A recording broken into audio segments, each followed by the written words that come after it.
नमस्कार साथियों, गौरव ज्ञान धारा में आप सभी का स्वागत है। एशिया महाद्वीप अपन पढ़ रहे थे और एशिया महाद्वीप की आज दूसरी क्लास है इस लक्ष्य वेदी बैच में। इस बैच में जो विद्यार्थी नियमित हैं उन सभी का अभिनंदन करता हूं और उन्हें इस बात का आभास कराना चाहता हूं कि आप यदि नियमित रह गए तो बस ये समझ लीजिए कि लक्ष्य आपका ही है। इसीलिए इसका नाम भी लक्ष्य भेदी है।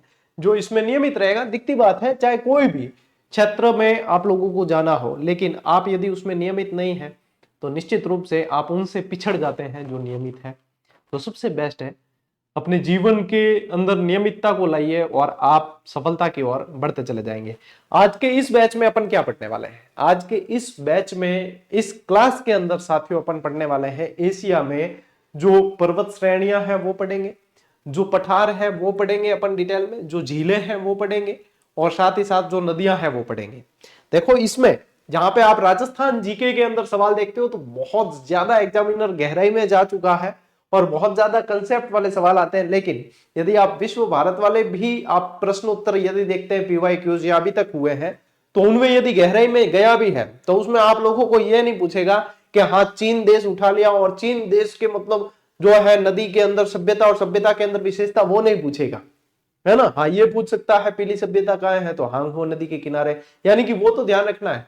जब आप विश्व का जीके पढ़ते हैं तो आप लोगों को लोकेशन और मैप अच्छे से स्टडी करना होता है, ठीक है। और उनसे रिलेटेड विशेषताएं पूछता है एग्जामिनर, उनकी लोकेशन पूछता है। यदि छोटे छोटे सागर भी दे रखे हैं तो वो भी पूछा जाता है। तो यहाँ पे मतलब क्या है, यदि ऐसे तो मतलब विश्व एशिया महाद्वीप देखने को जाए तो एशिया महाद्वीप के प्रत्येक देश में बहुत सारा जीके है, तो ऐसे तो पूरा जीवन निकल जाए लेकिन जीके कंप्लीट नहीं होते। इसमें यही चीज है कि आप लोगों को इसमें ध्यान रखना होता है कि कितना पढ़ना है और कितना छोड़ना है। यदि ये बात आप सीख गए तो बस यही है।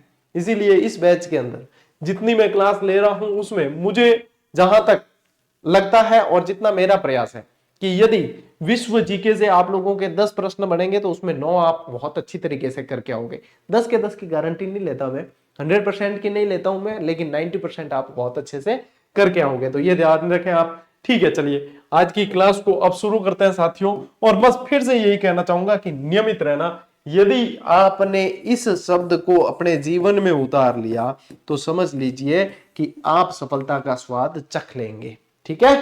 हाँ, ज्ञान ज्यादा मतलब नहीं लेना है, दिमाग ज्यादा नहीं लगाना, जितना जैसे पढ़ा रहा हूं जितना हर रोज की क्लास को हर रोज याद कर लेना, ठीक है। चलिए अब देखो थोड़ा सा मैप वापस से अपने दिमाग में, इसलिए मैं बार बार मैप बता रहा हूं आप लोगों को और हर क्लास में शामिल कर रहा हूं ताकि पीडीएफ के जरिए भी आप लोगों तक ये पहुंच जाए। रंगीन मैप है, देखने में आसान होता है।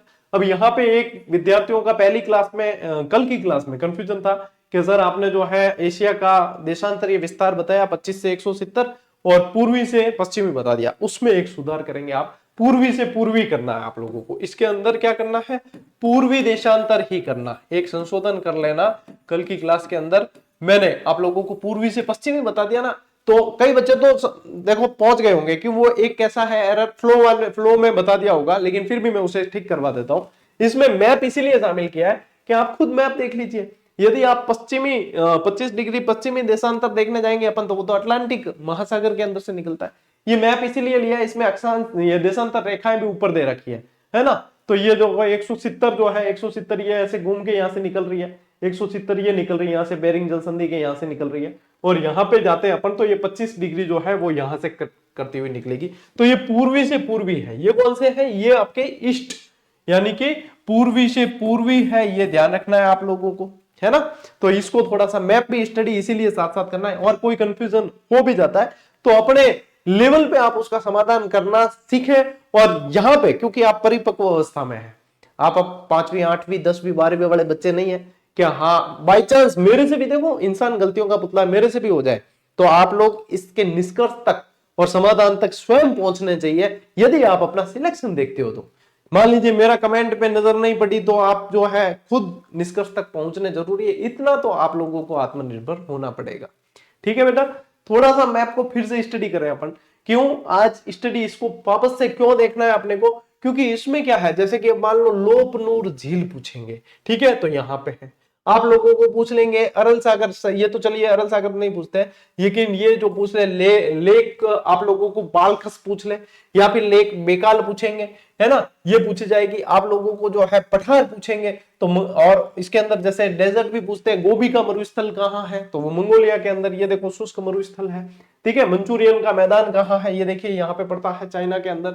और फिर यहाँ पे आप लोगों को क्या आज हिमालय रेंज अपन पढ़ने वाले हैं, ये देखिए ये रही हिमालयन रेंज, ठीक है, हिमालयन रेंज भी अपन पढ़ने वाले हैं। तो हिमालय की जो पर्वत है वो अपने को पढ़ने हैं। साथ ही साथ और भी जैसे जैसे अलग अलग देशों के पर्वत कुछ पूछे जाते हैं, तो वो सारे के सारे मैं आप लोगों को करवाने वाला हूँ। ये जाग्रोस माउंटेन वगैरह, जाग्रोस श्रेणी, अपने केरथर, हिंदू कुश वगैरह, ये तो आप लोगों को मैंने लास्ट क्लास में बताई है बहुत अच्छे से।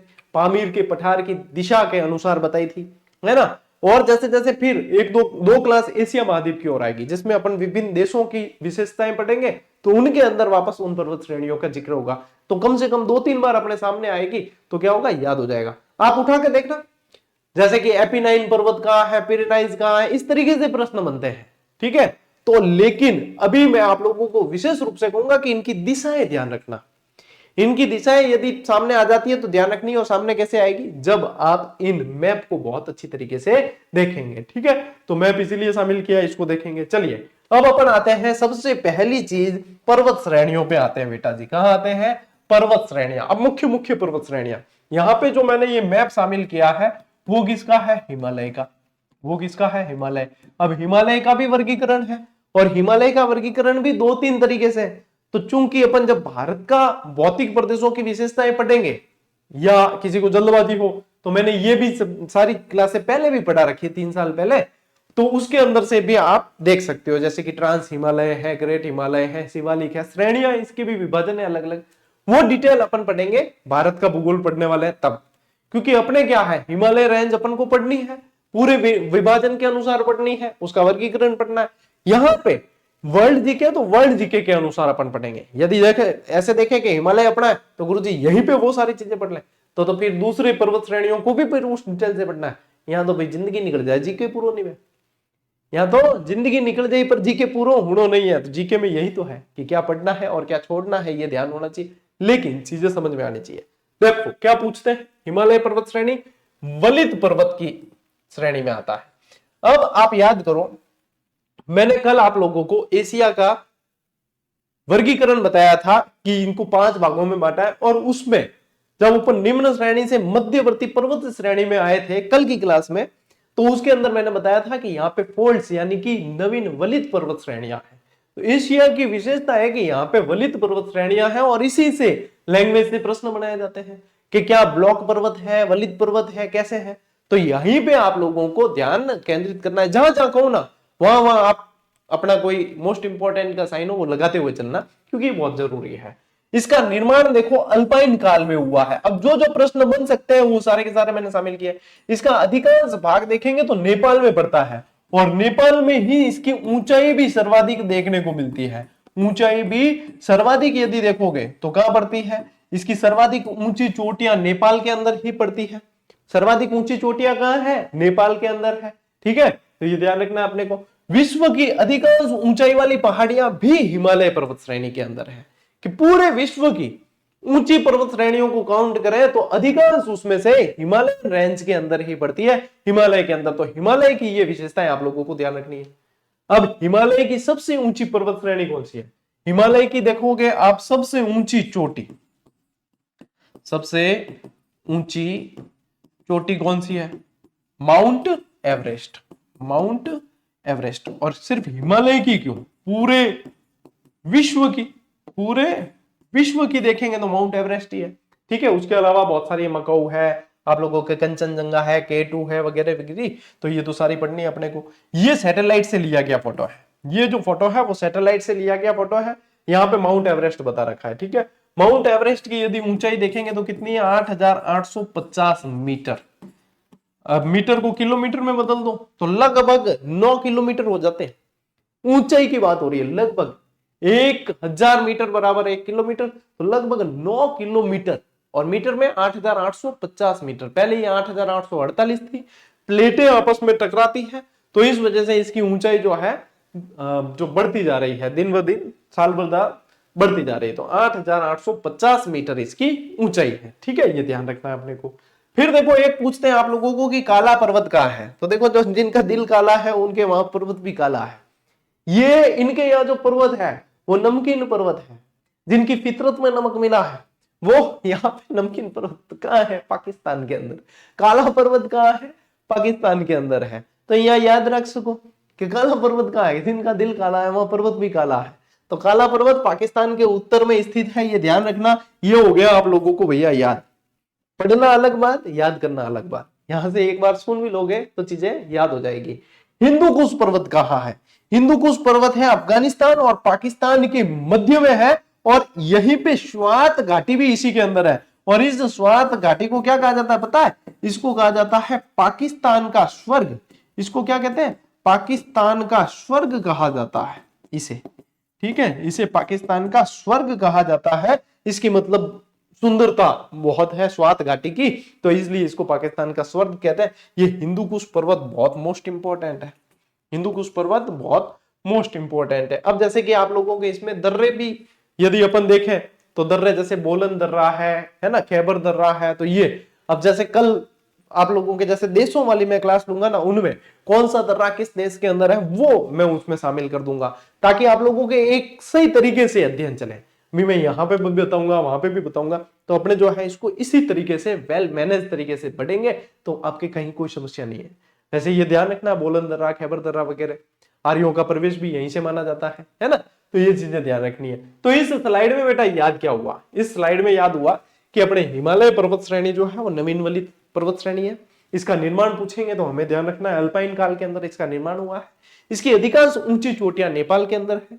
माउंट एवरेस्ट सबसे ऊंची चोटी है ना। और काला पर्वत कहाँ है? ये तो कभी नहीं भूलोगे, पाकिस्तान के अंदर है। हिंदू कुश पर्वत अफगानिस्तान और पाकिस्तान के मध्य है। ये तो याद है।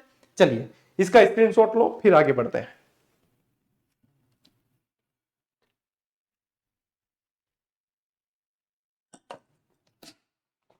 ठीक, अब देखो अन्य सारे के सारे अन्य पर्वत और उनकी थोड़ी सी स्थिति देख लेते हैं।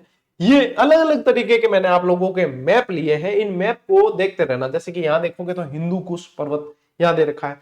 यहाँ है ना कुनलुन झील है, यहाँ ये गोबी मरुस्थल आ गया, ये अल्टाई पर्वत श्रेणी आ गई है ना। यहाँ पे ये देखो ओब नदी आ गई, ये लीना नदी आ गई, जो मैंने वर्गीकरण में बताया था आप लोगों को। यूराल पर्वत आ गया यहाँ पे, ये यूराल पर्वत जो इसका वर्गीकरण बताया था कि ये जो है ओब यानीसी और लीना नदी इसके सबसे ऊंची जो निम्न श्रेणियां हैं सबसे उत्तरी भाग में वो पड़ती है यहाँ। तो इनको मतलब शामिल किया है। तो ये देखते रहना। जैसे मेकोंग नदी है, दक्षिणी पूर्वी गंगा कहलाती है, ये दक्षिण पूर्वी एशिया की गंगा कहलाती है ना।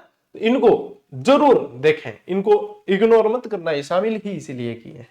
देखो अब आप लोगों को जो पूछते हैं ये इनमें से पूछे जाते हैं। मोस्ट सारे ले लिए और जितो याद हो सके नहीं बितो सारो लियोड़ो है। इन्हें अलावा भले थे पढ़ो, बाकी इतो याद नहीं है, क्योंकि बाकी भी चीजें पढ़नी होती है। सिर्फ इनके भरोसे नहीं निकलते हैं एग्जाम, बाकी सब्जेक्ट वगैरह वो भी तो पढ़ने होते हैं। तो यहां पे देखो क्या ध्यान रखोगे, अरारात पर्वत ये कहां है? तुर्की में है। ये कहां है? अरारात पर्वत तुर्की में है। जुगारियन पर्वत पूछे तो चीन के उत्तर पश्चिम दिशा में। जहां पे दिशा आ जाए तो उसे मोस्ट इंपॉर्टेंट कर लेना। वर्तमान पैटर्न के अनुसार आप लोगों को दिशा पे विशेष जोर देना है। जहां जहां मैंने दिशा शामिल की है वो अच्छे से याद करना है। जैसे कि जुगारियन पर्वत आ गया तो क्या करेंगे? उत्तर पश्चिम में। कहां? चीन के उत्तर पश्चिम में, ये विशेष रूप से ध्यान रखना है। नानसान पर्वत पूछेंगे तो ये भी चीन के उत्तर पश्चिम में स्थित है। तो नानसान और जुगारियन दोनों कहां के हैं? चीन के हैं, और दोनों चीन के उत्तर पश्चिम में है। इनको विशेष रूप से याद करना। फिर देखो अल्टाई पर्वत, अल्टाई पर्वत यहां दे रखा है ना, ये रहा देखो अल्टाई। ठीक है, अल्टाई पर्वत कहां है? मंगोलिया का सर्वोच्च पर्वत है। अब ये देखो गोबी मरुस्थल, तो ये भी कहां पड़ता है? मंगोलिया के अंदर ही पड़ता है, शुष्क मरुस्थल है। और यहाँ पे जो है आप लोगों को ध्यान रखना है कि अल्टाई पर्वत कहां है? अल्टाई पर्वत मंगोलिया की सर्वोच्च पर्वत चोटी कौन सी है? अल्टाई पर्वत है। पिगुयोमा पर्वत श्रेणी पूछे तो भारत और म्यांमार की सीमा पर स्थित है। ये कहां है? भारत और म्यांमार की सीमा पर स्थित है। आगे अभी इस जैसे इस मैप में आपको म्यांमार समझ नहीं आएगा, आगे मैं अभी म्यांमार वाला लूंगा, या लास्ट यहाँ पे मैप देखोगे ना आप, तो यहाँ पे जो है आप लोगों को म्यांमार दिख जाएगा। कहां दिखेगा? ये दिखेगा यहाँ पे। ठीक है, तो भारत और म्यांमार के मध्य स्थित है कौन सी? पिगुयोमा पर्वत श्रेणी मोस्ट इंपोर्टेंट। स्टालिन पर्वत कहाँ है? रूस का सर्वोच्च पर्वत है स्टालिन पर्वत। तैनन सांगबाई ये भी पूछा जाता है, थाईलैंड का सर्वोच्च पर्वत कौन सा है? तैनन सांगबाई। और इतनी चीज याद कर लोगे ना तो भी खूब है आप लोगों के। कईयों के तो ये मतलब अंदर यही सवाल रहता, गुरुजी और डिटेल, और अरे बेटा रिवीजन भी करना है, सिर्फ डेटा इकट्ठा नहीं करना है, उस डेटा को याद भी करना है। इतना याद रह जाएगा जब विश्व भारत जी के 2 महीने में पूरा हो जाएगा और उसके बाद में एक एक चीज याद है, तो जब मैं इसके ऑब्जेक्टिव प्रश्न भी आप लोगों को करवाने वाला हूं, फिर आप लोगों के रिवीजन सेशन में चलाऊंगा, तो उसमें राजस्थान जीके के ऑब्जेक्टिव प्रश्न नए पैटर्न के अनुसार और इनके भी करवाऊंगा, तब आप लोगों को और डिटेल दूंगा मैं। मेरे पास में पूरी प्लानिंग सेट है आप लोगों के अभी से लगा के, और एग्जाम तक की पूरी प्लानिंग सेट है, तो उसके अनुसार चलेंगे स्टेप बाय स्टेप। पहले आप लोग इनको क्लियर करें, ठीक है? साथ साथ चलते रहो, आपको कहीं कोई सोचने की आवश्यकता नहीं पड़ेगी ज्यादा। सारामती पर्वत कहाँ है? म्यांमार का सबसे ऊंचा पर्वत है। अब यहां पे आओगे तो ये इन दोनों की सीमा पे है पिगुयोमा, लेकिन सारामती के अंदर आओगे तो ये म्यांमार का सबसे ऊंचा पर्वत है, ये म्यांमार का सबसे ऊंचा पर्वत है। और कुर्दिस्तान पर्वत श्रेणी कहाँ है? ये इराक का सबसे ऊंचा शिखर है। कुर्दिस्तान पर्वत जो है वो इराक का सबसे ऊंचा शिखर इसी पर्वत श्रेणी के अंदर है, कुर्दिस्तान के अंदर। तो कुर्दिस्तान ये भी आते हैं इराक, ईरान, इनमें ध्यान रखना है आप लोगों को, है ना? तो ये ध्यान रखना है। चलिए इसका स्क्रीनशॉट लीजिए। ये पर्वत श्रेणियां, यानी कि इतनी चीज याद हो गई आपको तो इनफ देन सफिशिएंट कहते हैं ना, वो वाली चीज है। चलो डालो। अब देखो एशिया के माउंटेन्स यहां पे मैंने और ले लिया आप लोगों को। इसमें क्या होगा कि आप लोगों को कई सारी चीजें और याद हो जाएगी, जैसे कि हिमालयन रेंज आ गई है, ठीक है? ये क्या है? पामेर की ग्रंथि है। ये क्या है? पामेर की ग्रंथि। अब यहाँ पे देखो तैननसांग है, ये अल्टाई आ गया मंगोलिया वाला, है ना? मंगोलिया का मैदान है। ये कुनलुन श्रेणी आ गई यहाँ पे, ये सुलेमान आ गई, ये जागरोस आ गई, है ना? और पाकिस्तान के अंदर ही ये सुलेमान कहाँ है? पाकिस्तान। किरथर ये भी पाकिस्तान, तो ये पाकिस्तान के अंदर पड़ते हैं आप लोगों के, तो ये ध्यान रखना है, ठीक है? ये एल्ब्रुस जो है ना, ये तो यूरोप का है। एल्ब्रुस तो यूरोप के अंदर पड़ता है, जिसपे अभी रोहितास खिलेरी जो 24 घंटे इस पे नाइट स्टे करके आए, उन्होंने वर्ल्ड रिकॉर्ड बना दिया है। तो ये थोड़ा सा और आप लोगों को ध्यान से देख लेना है, ठीक है? चलिए आगे बढ़ते हैं। अब देखो माउंट एवरेस्ट आयो, तो माउंट एवरेस्ट ने यहाँ क्या छोड़ दा? माउंट एवरेस्ट की डिटेल पूरी पढ़नी है। सबसे पहले क्या याद करेंगे? 8850 8850 मीटर है। उसके बाद में याद रखना है कि इसका उपनाम क्या है? इसे सागर माथा के नाम से जानते हैं, इसे सागर माथा के नाम से जाना जाता है। और तिब्बत में चोमा युंगमा कहा जाता है इसे। नेपाल में तो सागर माथा कहते हैं और तिब्बत में चोमा युंगमा के नाम से जाना जाता है, ठीक है? खोज किसने की? जॉर्ज एवरेस्ट ने की। इसी कारण इसका नाम क्या हो गया? माउंट एवरेस्ट, है ना? ये ध्यान रखना है। और जॉर्ज एवरेस्ट कौन थे? ये भारत के महासर्वेक्षक रहे हैं, इन्होंने खोज की थी। भौगोलिक स्थिति पूछ सकते हैं आप लोगों को, तो बाकी के जैसे कि ये तो याद रखो, रह जाए तो ठीक है, बाकी 86 डिग्री पूर्वी देशांतर और 27 डिग्री उत्तरी अक्षांश, ये अच्छे से याद रख लेना। क्या याद रखोगे? 86 और 27, 86 और 27 ये अच्छे से याद रख लेना, बस काफी है। पहली बार इसके ऊपर कौन चढ़े? तेंजिंग नोर्गे जो भारत के, और एडमंड हिलेरी न्यूजीलैंड के, ये 29 मई 1953 को पहली बार इसमें चढ़े। अब देखो 1953 में चढ़े हैं, क्या याद रखोगे? 1953 में तेंजिंग नोर्गे और एडमंड हिलेरी न्यूजीलैंड के। कौन से देश के? ये भी पूछ सकते हैं। फिर एक प्रश्न बनता है कि शिखर पर पहुंचने वाली प्रथम महिला कौन है? इसके शिखर पर पहुंचने वाली प्रथम महिला डायरेक्ट पूछा है, यानी कि भारतीय नहीं है। प्रथम महिला कौन है? तब ध्यान रखना है जुंको तरबई। कौन है? जुंको तरबई, जो जापान की है। 16 मई 1975, जब यहाँ पे तेंजिंग नोर्गे और एडमंड हिलेरी तो 1953 में पहुंच गए थे, लेकिन 1975 में पहुंची है पहली महिला, जो 16 मई 1975। अब यहाँ क्या होता है कि यहाँ जैसे जैसे ऊपर चढ़ते हैं ना, ऊंचाई पे जाते हैं, तो ऑक्सीजन लेवल कम होता है। इतना आसान नहीं है जितना आपने पढ़ते, इतना आसान नहीं है कि ये पढ़ के हाँ यहाँ पे पहुंच गए, जुंको तरबई पहुंच गई है, एडमंड हिलेरी पहुंच गए, ये अपन पढ़ते हैं यहाँ पे कि तेंजिंग नोर्गे पहुंच गए। इतना आसान नहीं है, बहुत कठिन है। इसको कैसे समझ सकते हैं अपन कि इस पे मूवियां बनी है, हॉलीवुड की मूवियां बनी है, इस पे एवरेस्ट नाम की ही एक मूवी बनी है, मैंने देखी थी। तब मुझे पता चला कि वास्तव में ये कितनी कठिनाई वाली चीज है। तो कई बार ऐसी चीजें जो है अपने को ज्ञान, फिल्मों का क्या मतलब अपन यूज कर सकते हैं, फिल्मों का यूज कर सकते हैं अपन सीखने के लिए। हर चीज से कुछ ना कुछ सीखा जा सकता है। तो कभी देखना समय मिले तो उसमें आप लोगों को पता चलेगा कि कितनी कठिनाई होती है। शिखर पर पहुंचने वाली प्रथम भारतीय महिला, अब क्या पूछा है, शिखर पर पहुंचने वाली प्रथम भारतीय महिला कौन है, तो बछेंद्री पाल है, जो 1984 में पहुंची है। कब पहुंची है, बछेंद्री पाल 1984 के अंदर। 2 बार लगातार पहुंचने वाली महिला कौन है, संतोष यादव, 2 बार लगातार ये ऊपर पहुंची है। और कृत्रिम टांग से पहुंचने वाले प्रथम दिव्यांग व्यक्ति कौन है, टॉम वाइटेकर है, जो यूएसए के थे, 1998 में पहुंचे कृत्रिम पैर के द्वारा। कृत्रिम पैर से राजस्थान से भी प्रश्न बनता है। राजस्थान से क्या बनता है, कृत्रिम पैर, जयपुर फुट के नाम से जाना जाता है। पीके शेट्टी जिनको जानते हैं अपन, ठीक है, उन्होंने बनाया था। सबसे कम उम्र के युवा भारतीय जो ऊपर पहुंचे उनका नाम था अर्जुन वाजपेयी, 16 वर्ष की उम्र में, और 13 मई 2010 को ये यहां पे पहुंचते हैं। और सबसे कम उम्र के व्यक्ति विश्व के यदि देखें तो विश्व के जो है वो है जॉर्डन रोमेरो, ये 13 वर्ष के ही थे और ये 22 मई 2010 को पहुंचे। इनसे अर्जुन वाजपेयी से बाद पहुंचे, लेकिन ये जॉर्डन रोमेरो की उम्र उस समय 13 वर्ष ही थी। तो ये भी आप लोगों को ध्यान रखना है। नीचे एक लाइन आप लोगों को थोड़ी कम दिख रही होगी या दिख रही है तो भी, विश्व की सर्वाधिक संभावित जल उत्पादन क्षमता ये नेपाल दे रखा है आगे, ये आगे जैसे देश पढ़ेंगे उनमें वापस आएगा। तो ये एवरेस्ट की आप लोगों को एकदम जो है संकलित करके दे दी है जानकारी, बिखरी हुई होती है वैसे, यहां पे क्या है एकदम संकलित करके एक ही जगह आ गई। तो जब भी रिवीजन करेंगे क्या करना है, सिर्फ इतना पढ़ लेना है, बस इतना पढ़ लिया और आप लोगों के पास में पर्याप्त जानकारी आ गई। अब इसमें से मैं चाहूं तो इसमें से जो है 7 से 8 प्रश्न अलग अलग कूट मिलान वाले, कथन कारण वाले बना सकता हूं। अब चीजें यही है, चीजें अब क्या हुआ है, अब आप लोगों को एक एक चीज बहुत धैर्य के साथ, बहुत मतलब ध्यान के साथ पढ़नी पड़ेगी। अब आप इधर उधर जो है क्या, हाँ मौज मस्ती में क्या, हाँ दो चार घंटा हता ही कर ली, बस पढ़ लिया, या नहीं है, एकाग्रता का बहुत ज्यादा रोल रहेगा। अब बाकी कुछ नहीं है, ऐसा नहीं है कि कंटेंट बाहर से आ रहा है, कंटेंट बाहर से आएगा कहां से, कहीं से नहीं आता है। कंटेंट आपके पास में जो पुस्तक है उनमें से आता है। बस आपको थोड़ा सा अलर्ट मोड पे रहने की जरूरत है, जो जरूरी भी है। ठीक है, चलो स्क्रीनशॉट लो, आगे बढ़ेंगे। अब टाबरों एशिया के पठार पढ़ लेते हैं। ठीक है, एशिया के पठार पढ़ लेते हैं। अब देखो इसमें सबसे मोस्ट इंपॉर्टेंट आप लोगों के पामीर का पठार और तिब्बत का पठार है। ये पामीर का पठार विश्व का सबसे बड़ा पठार है।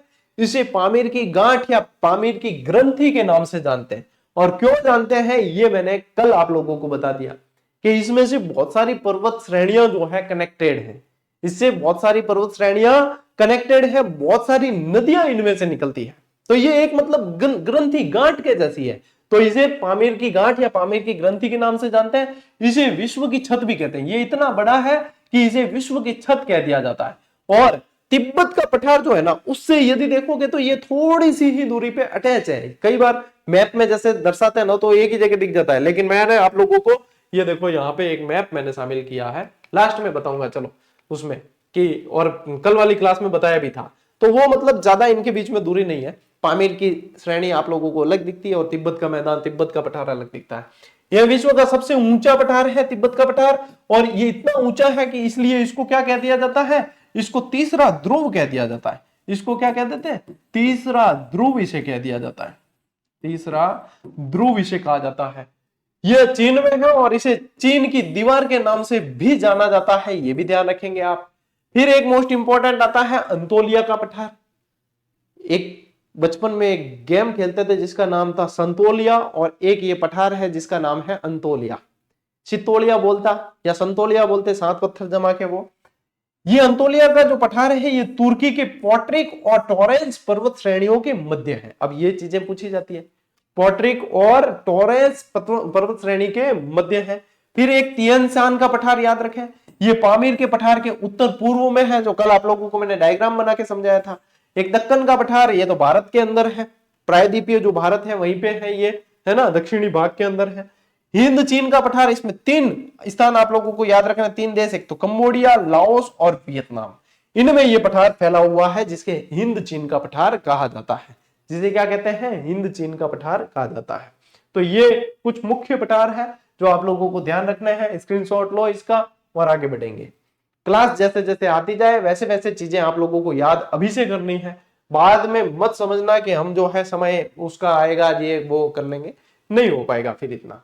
अब आ जाते हैं अपन प्रमुख जिले देख लेते हैं, एशिया की प्रमुख जिले देख लेते हैं कि एशिया के प्रमुख जिलों में क्या पूछा जाता है। देखो टाबलो, एक तो आप लोगों को याद रखनी है कैस्पियन सागर झील, कैस्पियन सागर झील। अब कैस्पियन सागर झील जो है 3,71,800 वर्ग किलोमीटर इसका क्षेत्रफल है, 3,71,800 वर्ग किलोमीटर इसका क्षेत्रफल है। ये आप लोगों को ध्यान रखना है, बहुत बड़ी झील है ये। यदि देखें एशिया की खारे पानी की सबसे बड़ी झील है, एशिया और यूरोप के मध्य, यानी कि एक तरीके से ये इनको अलग करने का भी काम करती है।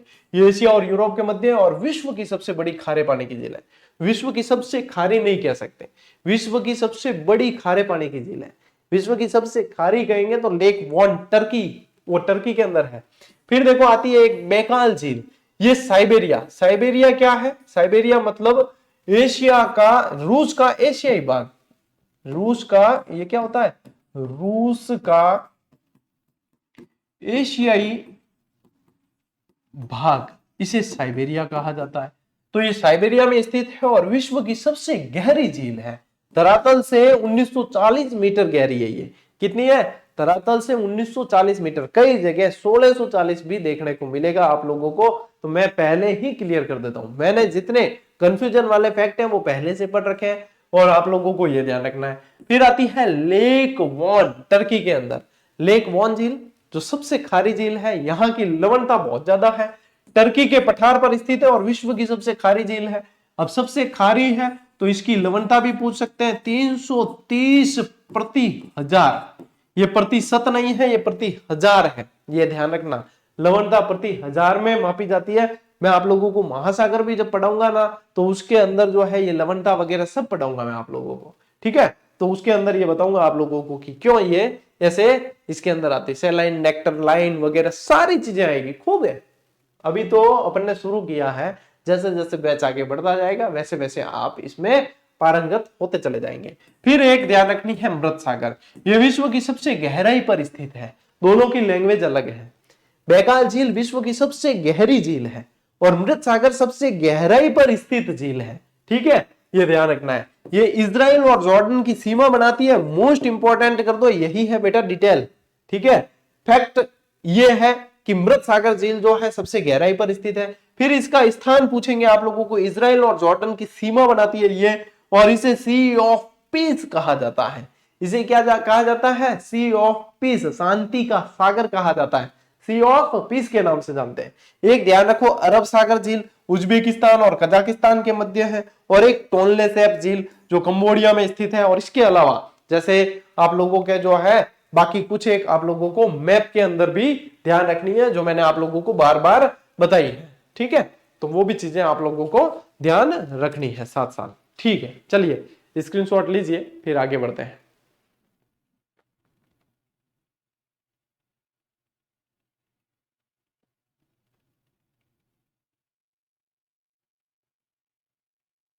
देखो ये झीलों के बाद अपन पढ़ते हैं जल संधियां, ठीक है। जल संधियां यानी कि विभिन्न देश है या कोई द्वीप है, अब वो द्वीप किसी देश के अधीन है, तो इनको कौन सी जल संधियां, कौन से चैनल जोड़ते हैं, ये भी पूछे जाते हैं। तो एशिया की प्रमुख जल संधियां अपन पढ़ लेते हैं, और मैंने कुछ एक मैप भी शामिल किए हैं ताकि आप लोगों की चीजें क्लियर हो, क्योंकि ये चीजें मैप से अच्छे से समझी जाती है। तो देखो एक तो यहाँ पे आपको ध्यान रखना है कोको चैनल, ये म्यांमार और भारत के अंडमान निकोबार द्वीप के मध्य है। अंडमान निकोबार जो द्वीप समूह है उसके और म्यांमार के मध्य है। यदि अपन यहाँ पे देखेंगे, ठीक है, कहा कौन से नक्शे में दिख जाएगा, ये देखो म्यांमार है ना, और भारत का अंडमान निकोबार द्वीप समूह है यहाँ। और यदि इसी मैप को यहाँ पे देखोगे तो यहाँ पे आप लोगों को ये दिखेगा, यहाँ पे किसकी बात हो रही है, कोको चैनल की ना, ये रहा कोको चैनल, ठीक है, ये रहा कोको चैनल। तो यहाँ पे तो बर्मा यानी कि ये म्यांमार वाला क्षेत्र है ना, ये तो म्यांमार वाला क्षेत्र, और ये पूरा का पूरा अंडमान निकोबार द्वीप समूह है। ये पूरा का पूरा अंडमान निकोबार द्वीप समूह है। जब मैं शामिल आप लोगों को साझा करूंगा ना ये मैप पीडीएफ, ये सारी संभाल के रखना और इनको जूम करके देखना। बाद में जूम करके देखोगे तो क्या मजा आएगा आपको, जूम करके देखोगे तो आप लोगों को यहाँ पे ये दिखेगा कि ये नॉर्थ अंडमान है, ये मिडिल अंडमान है, और ये लिटिल अंडमान है, ये साउथ अंडमान है, और इनके बीच बीच में और आप लोगों को जो है स्ट्रेट दे रखे हैं, जैसे कि ये डंकन पैसेज है, यहाँ पे ये डंकन पैसेज है। फिर ये 10 डिग्री चैनल है, ये भारत वाला पढ़ेंगे तो मैं वापस बताऊंगा आपको। ये कार निकोबार होता है, ये यहाँ पे है ना, ये यहाँ पे 10 डिग्री चैनल आ गया यहाँ पे और आप लोग देखोगे तो ये एक तो यहाँ पे ये आ गया, मैनर्स स्ट्रेट आ गया यहाँ पे, है ना। इसके अलावा आप लोगों को ये 13 डिग्री वगैरह ये भी पूछ सकते हैं, है ना, ये सारी चीजें आप लोगों को। और इसके अलावा यहाँ पे अलेक्जेंड्रा चैनल भी है यहाँ पे, तो ये ध्यान रखना ये चीजें। इसलिए जब भी मैप में आप लोगों को पीडीएफ दूंगा ये कल, तो आप लोग क्या करेंगे, इसको जूम करके बहुत अच्छी तरीके से इसको देखेंगे। इसको जूम करके देखना, एक एक चीज पढ़ना जरूर, इसके अंदर देखना जरूर, तभी आप लोगों को ये चीजें समझ में आनी है। अब यहाँ पे तो बता दिया मैंने कोको चैनल, ठीक है। और यहाँ पे आप आओगे दक्षिण में, तो यहाँ पे है ग्रेट चैनल, यहाँ ग्रेट निकोबार है, ओके आगे यहाँ पे ग्रेट निकोबार है इधर, और यहीं पे जो है ग्रेट चैनल है। अब ग्रेट चैनल ये रहा, अंडमान निकोबार और इंडोनेशिया द्वीप समूह के मध्य है। अब इसके नीचे जाओगे तो इंडोनेशिया द्वीप समूह है यहाँ पे, है ना, इसके नीचे यहाँ पे इंडोनेशिया द्वीप समूह। अब देखो ये तो रहा अंडमान सी है, ये पूरा का पूरा अंडमान निकोबार, और यहाँ पे ये रहा इंडोनेशिया, पूरा का पूरा इंडोनेशिया द्वीप समूह। तो इंडोनेशिया द्वीप समूह के और इनके बीच में ही तो यहाँ पे क्या है, ग्रेट चैनल है। तो ये मैप आगे यहाँ कंटिन्यू होता है, ये ध्यान रख लेना। ये किस लिए लिया है, क्योंकि ये बाकी के बताने के लिए लिया है। ये बाकी के, जैसे बाकी के देखो मलक्का स्ट्रेट, अब मलय प्रायद्वीप मलेशिया और सुमात्रा इंडोनेशिया के अंदर है, उनके बीच। जब मैं अगर ये मैप शामिल नहीं करता तो आप लोगों की इतनी चीजें क्लियर नहीं हो पाती। अब देखो इसमें क्या ध्यान रखोगे आप, कि ये बताया मलक्का स्ट्रेट। अब देखो ये रहा आप लोगों का मलेशिया, ये क्या है, ये है मलेशिया। मलेशिया मलय प्रायद्वीप हो गया, यानी कि मलय प्रायद्वीप, ये देखो कुआलालंपुर वगैरह ये है ना, मलय प्रायद्वीप और सुमात्रा, ये रहा आप लोगों का सुमात्रा, और ये रहा आप लोगों के क्या दे रखा है, ये है आप लोगों के मलक्का स्ट्रेट। यहाँ पे तो मलक्का स्ट्रेट, और यहां आगे जाओगे तो सुमात्रा और जावा के मध्य क्या है, सुंडा स्ट्रेट है। सुमात्रा और जावा के मध्य, जावा कौन सा है, जावा ये क्षेत्र है, सुमात्रा ये है ही, इनके मध्य कौन सा है, ये रहा यहाँ पे, ये जो निकलता है ये सुंडा स्ट्रेट है। ये तो आ गया मलक्का स्ट्रेट, और ये आ गया सुंडा स्ट्रेट यहाँ पे, ठीक है। और फिर आता है जाहोर स्ट्रेट, मलय प्रायद्वीप और सिंगापुर के मध्य, ये यहां है पॉइंट 1 सिंगापुर, और ये मलय प्रायद्वीप है यहाँ पे बीच में छोटा सा यहाँ पे, तो आप लोगों के यहाँ पे कौन सा है, जाहोर स्ट्रेट है। अब ये चीजें, इसको मैप को जो है जूम करना, मैं यहां से मिटा देता हूं ये, ठीक है, इसको मिटा देता हूं ताकि आप लोगों के पास में ये क्लीन आए एकदम। तो आप लोग मैप जो है आप लोगों के पास में क्लीन आ जाएगा, तो अच्छी तरीके से इसे देख लेना। मैप पे जो मैंने एनोटेट किया है उसको मिटा देता हूं। सुंडा स्ट्रेट यहां से भी आप देख लोगे, यहाँ पे भी सुंडा स्ट्रेट आप लोगों को बताया गया। ये सिंगापुर, ये मलय प्रायद्वीप, ये आप लोगों के है ही पूरा, ठीक है। जावा जकार्ता वगैरह ये है, ये जावा जकार्ता वगैरह जावा, ये रहा सुंडा स्ट्रेट, सुमात्रा और जावा के मध्य, सुमात्रा और ये तो है सुमात्रा, ये तो है सुमात्रा, और ये है आप लोगों के जावा, जावा जकार्ता भी यही है, ठीक है। ये इंडोनेशिया द्वीप समूह है। तो इस तरीके से आप लोगों को ये जल संधियां ध्यान में रखनी है। अब है तो क्या, यहाँ पे मैंने 5 जल संधियां ली है, 5 जल संधियां ली है, लेकिन ये पांचों जल संधियां जब यहाँ पे मैप पे देखते हैं तभी तो चीजें समझ आती है। अब कई टावर तो अजी हाल में यूं कमेंट कर जनकला देंगे, गुरुजी दिख रहा नहीं है, गुरुजी दिख रहा नहीं, जबकि मैं पहले ही था कह रही हूँ कि ये चीज यहाँ पे, अभी मैं यहाँ पे जूम करूंगा तो चलो दिख भी जाएगा, लेकिन आखिर में आप लोगों को जो है कहाँ पे देखना पड़े, जब आप लोगों को पीडीएफ देंगे तब देखोगे। अभी देखो चलो जूम करते हैं थोड़ा सा, टावर भी के याद रखी, ले देखो, अब देखो चलो आप भी क्या याद रखोगे, ये रहा जावा, अच्छा जूम करते हैं तो ये भी बड़ा हो जाता है, देखो ये रहा जावा, ये जकार्ता है, ये सुंडा स्ट्रेट यहां दे रखा, ये सुंडा स्ट्रेट। अब यहाँ पे ये मलक्का स्ट्रेट दे रखा, ये देखो मलय प्रायद्वीप आ गया, ये मलक्का स्ट्रेट है यहाँ, और ये सिंगापुर और इनके मध्य जौहार स्ट्रेट अभी बताया आप लोगों को वो, ठीक है। और देखो, और इसको लाते हैं, अब इस मैप को थोड़ा सा यहाँ लाते हैं, देखो क्या है कि इसमें वैसे भी जब मैं पीडीएफ शेयर करूंगा ना तभी आप देखोगे, तभी है। अब देखो ये ग्रेट कोको आइसलैंड है, ये दे रखा आपके कोको चैनल, ये यहाँ पे ये जो दे रखा है ये कोको चैनल दे रखा है, ठीक है, ये कोको चैनल आ गया। और इनको देखना, मैं यही कह रहा था, नॉर्थ अंडमान, ये आप लोगों के मिडिल अंडमान, ये साउथ अंडमान, और जब इसमें नीचे जाते हैं यहाँ पे, जब इसमें अपन नीचे जाएंगे तो नीचे आएगा आप लोगों के ये आ गया ग्रेट निकोबार और ये रहा ग्रेट चैनल, ये रहा ग्रेट चैनल यहाँ पे दे रखा है, ये ग्रेट चैनल है, ठीक है। ये सोम्बेरो चैनल है यहाँ, तो बहुत सारे और भी है साथ साथ, इसीलिए इसको जूम करके देखना बाद में। अबार तो मैथान तो भी बता दियो, ठीक है, अबार तो भी बता दियो। अब कितो जूम हो वो देखो, यहाँ हो जाए गड़बड़, क्या है फिर, इतना ही था क्या, हो गया सेट, कम है, चलो अगली स्लाइड पे सही हो रहा है, कोई दिक्कत नहीं, आगे बात समझ। चलिए अब एशिया महाद्वीप की अपन पढ़ लेते हैं प्रमुख नदियां। प्रमुख नदियां देखो कौन कौन सी नदी है ये ध्यान रखनी है, और उसमें क्या है फिर ध्यान रखनी है कि सबसे लंबी कौन सी है कि यांगटी सिक्यांग। प्रत्येक महाद्वीप की सबसे लंबी लंबी नदियां आप लोगों को याद रखनी पड़ेगी। इसमें यांगटी सिक्यांग महत्वपूर्ण है, इसमें हांगहो महत्वपूर्ण है, इसके अंदर गंगा महत्वपूर्ण है, ब्रह्मपुत्र महत्वपूर्ण है। लेकिन गंगा ब्रह्मपुत्र वगैरह भारत में पढ़नी है तो इसलिए मैंने यहाँ पे डिटेल शामिल नहीं की, भारत के जीके में उसको पढ़नी है, उसमें भी दाएं से बाएं से मिलने वाली नदियां वगैरह ये पूछा जाता है आजकल। तो यहाँ पे ध्यान देंगे कि यांगटी सिक्यांग नदी ये कहां की है बेटा, ये यांगटी सिक्यांग है, चाइना की नदी है, ये चाइनीज नदी है यांगटी सिक्यांग, नाम भी देखो ऐसा ही चाइनीज है। एशिया की सबसे लंबी नदी है, अरे एशिया की सबसे लंबी नदी कौन सी है, यांगटी सिक्यांग नदी है, ठीक है। और इसके मुहाने पर पीला सागर स्थित है, ये भी पूछते हैं, येलो सी। चीन का संगाई प्रांत है ना, इसके किनारे स्थित है और पूर्वी चीन सागर में ये जाकर गिर जाती है। ये गिरती कहां है, पूर्वी चीन सागर में जाके गिर जाती है। यदि यहाँ पे देखोगे तो यहाँ पे भी जो है यांगटी सिक्यांग, यांगची लिखा हुआ है ना, यांगची ये वही है, यांगची भी बोलते हैं इसको, ठीक है। तो ये यांगची नदी है। फिर आप लोगों को ध्यान रखना है मिकांग नदी, ये मिकांग नदी जो है ये दक्षिणी पूर्वी एशिया की गंगा कहलाती है। क्या कहलाती है, दक्षिणी पूर्वी एशिया की ये गंगा कहलाती है, दक्षिणी पूर्वी एशिया की सबसे लंबी नदी है।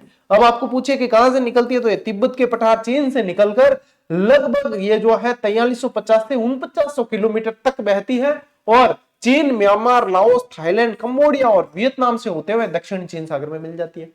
ये तो देखो पूर्वी चीन सागर में मिल रही है, ये दक्षिणी चीन सागर में जाके मिलती है, क्योंकि दक्षिण पूर्वी एशिया की ही ये क्या कहलाती है, गंगा।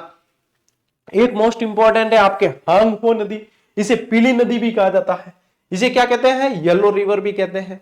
इसके किनारे पीली सभ्यता है, इसके किनारे पीली सभ्यता है, इसे चीन का शोक भी कहते हैं। इसी नदी को, इसी को क्या कहा जाता है, चीन का शोक कहा जाता है, इसको कहते हैं चीन का शोक कहा जाता है, क्योंकि इसमें जब बाढ़ आती है तो फिर ये बहुत ज्यादा नुकसान करती है, ठीक है।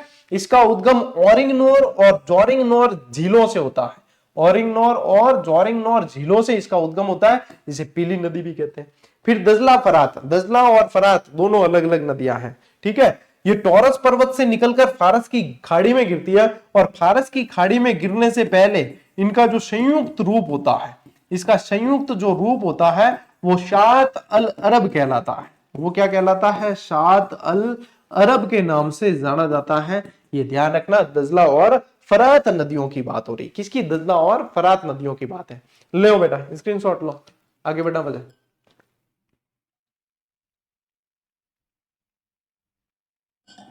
चले ठीक है, अब देखो एशिया महाद्वीप के कुछ देशों के प्रमुख नाम अपने को याद रखने।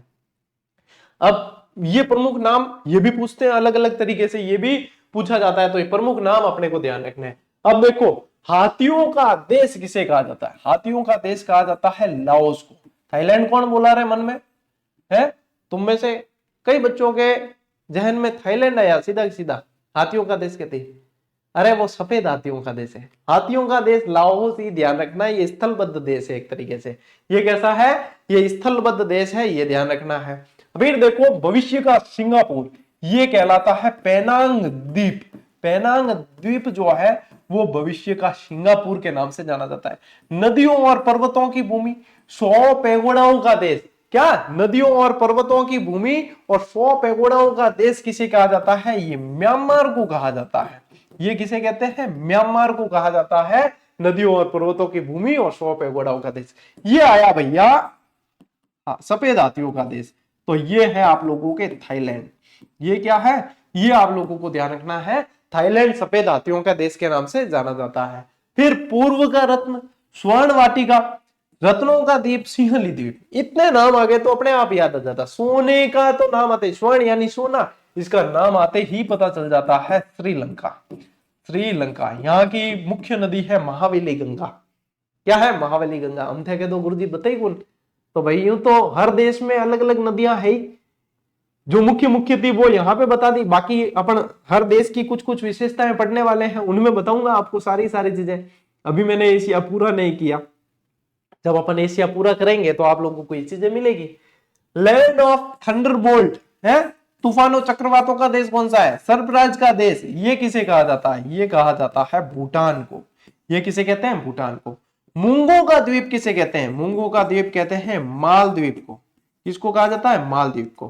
कॉस्मोपोलिटियन सिटी, ये तुर्की के अंदर है इस्तांबुल। किसको कहते हैं? इस्तांबुल को कहते हैं कॉस्मोपोलिटियन सिटी। यूरोप का रोगी या एशिया का प्रवेश द्वार, ये तुर्की को ही कहा जाता है। तुर्की और साइबेरिया दो ऐसे देश हैं जो, तुर्की और रूस, मतलब कि तुर्की, साइबेरिया तो एशिया वाले भाग को ही कहते हैं, तुर्की और रूस यूरोप और एशिया दोनों के अंदर स्थित देश है। इसे कहा जाता है यूरोप का रोगी कहा जाता है। ठीक है, यूरोप का रोगी कहा जाता है। फिर दक्षिणी पूर्वी एशिया का कोलकाता किसे कहा जाता है? ये कहा जाता है जकार्ता को। अभी जावा के अंदर अपन ने देखा ना, इंडोनेशिया द्वीप समूह के अंदर जकार्ता को कहा जाता है। उगते सूरज का देश किसे कहते हैं? ये जापान को कहा जाता है। उगते सूरज का देश किसे कहते हैं? जापान को कहते हैं। अभी अपन कल वाली क्लास में और परसों वाली क्लास में इन देशों की विशेषताएं पढ़ने वाले हैं। इन देशों की विशेषताएं पढ़ेंगे तो उनके अंदर अपने को और डिटेल जानने को मिलेगी। लो स्क्रीनशॉट लो, आगे बढ़ना। अब देखो, एशिया महाद्वीप से संबंधित प्रमुख अंतरराष्ट्रीय सीमा रेखाएं देखते हैं। प्रमुख अंतरराष्ट्रीय, मैंने कुछ भी पीछे छोड़ा नहीं है और न मैं छोड़ना चाहता हूं, लेकिन फिर भी मैंने उस चीज को ध्यान में रख के लिया है कि जो चीज याद हो जाए अच्छे से, क्योंकि आधी चीजें तो क्लास में याद हो जाएगी और आधी तो आप लोग भी तो थोड़ा बहुत एफर्ट लगाएंगे कि भाई गुरुजी ने परीक्षा थोड़ी देनी है, ध्यान देनी है। रेड क्लिफ रेखा, ये तो याद ही है, इसमें तो कोई दिक्कत नहीं। सर सिरिल रेडक्लिफ के ने निर्धारित की थी भारत पाकिस्तान के मध्य विभाजन के समय। तो ये अपने को 1947 में इसका निर्धारण हुआ, अगस्त 1947। 14 अगस्त को पाकिस्तान स्वतंत्र, वो स्वतंत्रता दिवस मनाता है। 15 अगस्त को अपन इंडिया मनाते। तो ठीक है, मैकमोहन रेखा ये भारत और चाइना के मध्य है। मैकमोहन रेखा भारत और चाइना के मध्य 1914 में इसका निर्धारण हुआ था। सर मैकमोहन ने निर्धारण किया था इसका 1914 में, और एक भारत और चाइना के मध्य एक समझौते के तहत इसका निर्धारण किया गया था। फिर आती है डूरंड रेखा, ये पाकिस्तान और अफगानिस्तान के मध्य, पाकिस्तान और अफगानिस्तान के मध्य मोटीगर डूरंड द्वारा, यानी अफगानिस्तान का जहां नाम आ जाए, यहां अफगानिस्तान का जहां पे नाम आ जाए तो वो समझ लेना कि डूरंड रेखा के नाम से जाना जाता है। लेकिन अफगानिस्तान इसे मानता ही नहीं है, इसे अस्वीकार करता है। पाकिस्तान तो मानता है, अफगानिस्तान इसे मानता नहीं है डूरंड रेखा को। लेकिन फिर भी आप लोगों को ध्यान रखना है, भारत अफगानिस्तान पूछ ले, पाकिस्तान अफगानिस्तान पूछ ले तो डूरंड रेखा ध्यान रखना है। फिर 17वीं अक्षांश रेखा ध्यान रखना है। 17वीं अक्षांश रेखा जो है उत्तरी और दक्षिणी वियतनाम की सीमा रेखा है, मोस्ट इंपोर्टेंट है। 17वीं अक्षांश रेखा उत्तरी और दक्षिणी वियतनाम की सीमा रेखा है। और 24वीं अक्षांश रेखा मोस्ट इंपोर्टेंट कर देना, क्योंकि इसमें इंडिया का जिक्र होगा। ये कच्छ का जो रण है गुजरात वाला, जहां से इनका प्रवेश हुआ था, किसका? कसाब और इनका प्रवेश हुआ था, जहां से ये जो कच्छ के रण के अंदर यहीं से जो है इनका प्रवेश माना जाता है। ये 24वीं अक्षांश रेखा जो गुजरात के पास है वो इसका विभाजन करती है। ये भारत पाक के मध्य एक सीमा मानी जाती है, लेकिन इसे भारत अस्वीकार करता है। इसे भारत अस्वीकार करता है कि यह हमारी सीमा नहीं है। ठीक है, 38वीं अक्षांश रेखा ये उत्तरी और दक्षिणी कोरिया के मध्य सीमा रेखा का काम करती है। तो इधर को 17वीं, 24वीं और 38वीं ध्यान रखनी है। और इसके अलावा रेडक्लिफ, मैकमोहन और डूरंड रेखा आप लोगों को ध्यान रखनी है, जो एशिया महाद्वीप से संबंधित सीमा रेखाएं हैं। एशिया महाद्वीप से संबंधित अंतरराष्ट्रीय सीमा रेखाएं हैं, वो आप लोगों को मैंने यहाँ पे बता दी। स्क्रीनशॉट लो, आगे बढ़ेंगे। चलो टालो, अब ये मैप मैंने और शामिल किए आप लोगों को। इस मैप का लेने का क्या मतलब है? जैसे कि यहाँ पे आप देखोगे तो ये लोकेशन बता रखी है, जैसे अंतोलिया का पठार। अब मान लो प्रश्न डायरेक्ट आप लोगों को मैप देकर पूछा है कि ये फलाना पठार कौन सा है, ये फलाना पठार कौन सा है, तो ये आप लोगों के लिए क्या है? ये है आप लोगों के लिए होमवर्क है। इसमें विश्व के सारे पठार ले लिए मैंने, विश्व के सारे पठार इसके अंदर ले लिए, और आप लोगों के लिए होमवर्क है कि इसको आप चाहो तो प्रिंट निकाल देना या कैसे भी अध्ययन करो। तो आप लोग जो है अपने नोट्स वाले जो सेक्शन के अंदर इसे भी शामिल करेंगे, या फिर एक मैप ले लेना। एक मैप जो है रखा करो पास में, खाली मैप, उन मैप को लेके आप खुद जो है इनको इंगित कर लेना। अलग अलग पेन से आप लोग इसे डिजाइन कर लेना, अलग अलग पेन से इनको इंगित कर लेना। तो ये आप लोगों के लिए हमेशा के लिए स्थायी हो जाएगा। बहुत कम रेयरेस्ट ही मिलते हैं ऐसे। तो ये है। इसके अलावा देखो ये आप लोगों के लिए और मैप शामिल किया है। इसमें क्या पता चलेगा, ये देखो ये तिब्बत का क्षेत्र है, तिब्बत का पठार भी यही है, और ये पामीर का क्षेत्र है, ये पामीर श्रेणी है, ठीक है। तो ये यहाँ पे आपको ध्यान रखना है। यहाँ पे ये तिएन शान पर्वत बता रखा है, यहाँ ये काराकोरम श्रेणी है, ये हिंदू कुश है यहाँ पे, है ना। तो ये आप लोगों को सारी की सारी ये, और इसीलिए मैंने लिया था ताकि आप लोगों के स्पष्ट हो जाए। और इसके अलावा ये तो भैया है ही मास्टर मैप है, ये तो ये यहाँ पे आप लोगों को दिखेगा नहीं, ले पाछो जूम कर रखता हूं, लेकिन ये मैप कितना कारगर है देखो, इतना जूम काफी है, इससे आप लोगों को आइडिया आ जाएगा कि ये कितना कारगर है। लो देखो टावरो, अब देखो, अब ये मैप है, ठीक है। अब देखो इसमें यहाँ पे ये लोपनूर झील बता रखी, ये तकलामाकन मरुस्थल, ये तियान शान श्रेणी है, ठीक है। ये ताशकंद यहाँ पे, ये हिंदू कुश, ये काबुल, ये आप लोगों के काराक्रम श्रेणी, ये तिब्बत का पठार, ये पामीर की श्रेणी आ गई यहाँ पे, है ना। ये गंगा का मैदान काठमांडू, ये टर्फन डिप्रेशन यहाँ, ये अल्टाई पर्वत है यहाँ पे सयान पर्वत है। तो ये सारी चीजें क्या है, ये कोबड़ो का पठार है, ये गुरुजी ये। तो इसीलिए मैप शामिल किया है कि मैप के अनुसार आप लोगों को लोकेशन ध्यान रखनी है। अब कई जनान के वे कि गुरुजी मान तो मतलब वो देश वो ध्यान नहीं कि वो देश क्यों है, तो ये कैसा है, ये प्राकृतिक नक्शा है, भौतिक नक्शा कह सकते हो इसको। और मैंने साथ साथ में आप लोगों को जो है राजनीतिक नक्शा भी करवाया है और दिया है, तो उसको पास में रखना, उसको पास में रखना। और फिर जो है ये चीज देखना आप लोगों को कि ये सारे अराकान, योमा वगैरह सारी पर्वत श्रेणियां, पर्वत पठार, नदियां सब इसके अंदर शामिल है। तो इसीलिए इसको यहाँ पे जूम करके लिया है, ठीक है। और आज की इस क्लास में इतना ही पढ़ेंगे जितना एक दिन में याद हो सके। यह 2-2 घंटे की क्लासें मैं नहीं लेता हूं, मैं लेता हूं टुकड़ों में क्लास। टुकड़ों में क्या होता है, हर दिन पढ़ा, हर दिन याद किया, टक लावा टक खावा वाली बात है। हर दिन थोड़ा थोड़ा पढ़ो, याद होता जाए, पीछे का रिवीजन करते जाना, नहीं तो पीछे का सांप होता जाएगा। पीछे का रिवीजन साथ साथ चलना चाहिए और साथ साथ अभ्यास भी चलना चाहिए।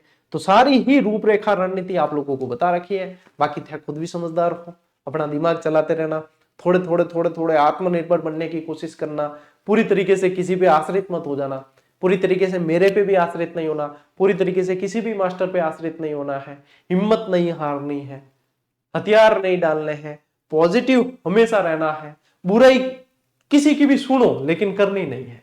अपनी कोई कर रहा है तो सुन लो और करनी नहीं है। जवाब तो देना है लेकिन जवाब बोलकर नहीं दिया जाता, जवाब करके दिया जाता है। ये सारी चीजें मैं आप लोगों को समय समय पे बताता रहूंगा, इनको अपना कर आगे बढ़ते चले जाना। सफलता आप लोगों का इंतजार कर रही है साथियों। चलिए मिलते हैं अगली क्लास में, अगले सेशन में। तब तक के लिए राम राम, जय हिंद।